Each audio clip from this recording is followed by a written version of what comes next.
Fellow horror stories, good evening. This story happened when I had only been a truck driver for a year and a couple of months, a job I quite enjoyed.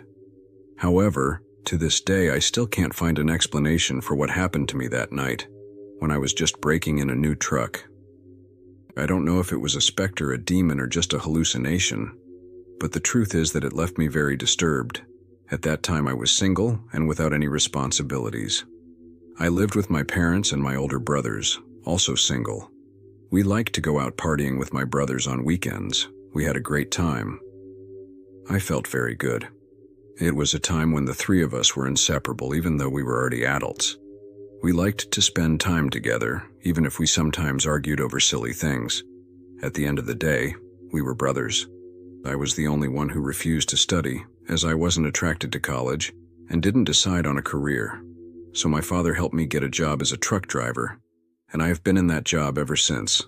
This story began on a very cold night while driving on Route 79 in West Virginia. Everything seemed to be quiet, or so I thought.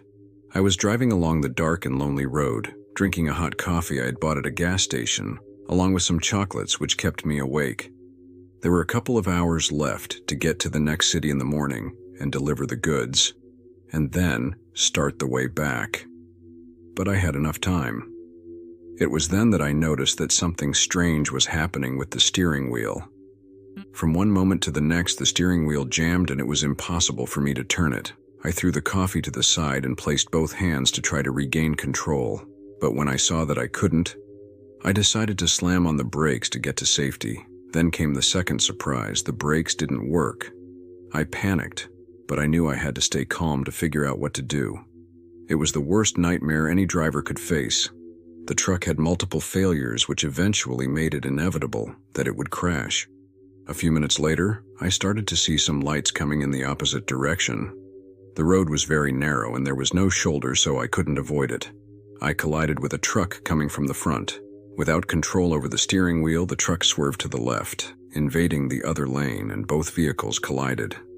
What saved my life was that, when I let off the accelerator, the speed was reduced considerably. Even so, the impact was very strong, and I can be thankful to be alive. The other driver suffered some injuries, but he is also safe and sound. The doctors told me that we were both taken to the emergency room, but it took hours for them to arrive because it was a passing vehicle on the road that called it in. I was unconscious, and I was told it took at least 2 hours before firefighters and ambulances were able to help us. I may have been conscious at some point, but I don't remember it, and I sincerely appreciate it. It would have been physical and psychological torture. A few weeks later, I was discharged, and fortunately I did not lose my job. My boss and my colleagues came to visit me, but they fired the company mechanic when they discovered that the failures were due to his carelessness because of poor maintenance. I'm not happy about it, but it could have cost me my life. When I spoke to my boss, he told me that there was a new truck waiting for me. Originally intended for a truck driver they were just about to hire, but they assigned it to me as compensation for the inconvenience. I had a lot of consideration for that man, and maybe that's why I didn't make a big deal out of the accident. Besides, one of the executives was a close friend of my father's, almost part of the family, and he took it upon himself to cover all the medical expenses to the last penny, in addition to offering me financial compensation. They did everything possible to repair and remedy what was almost a tragedy. I knew they were not at fault. My first delivery with the new truck was at night. I was unfazed by the accident. These were once-in-a-million things. My brothers advised me to quit, but I flatly refused. Honestly, I couldn't see myself working in anything but trucking.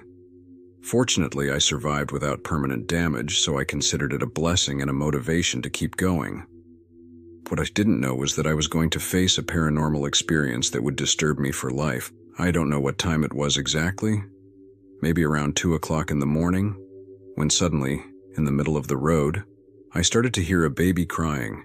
I turned down the radio. Maybe my ears were playing a trick on me, but I heard it again.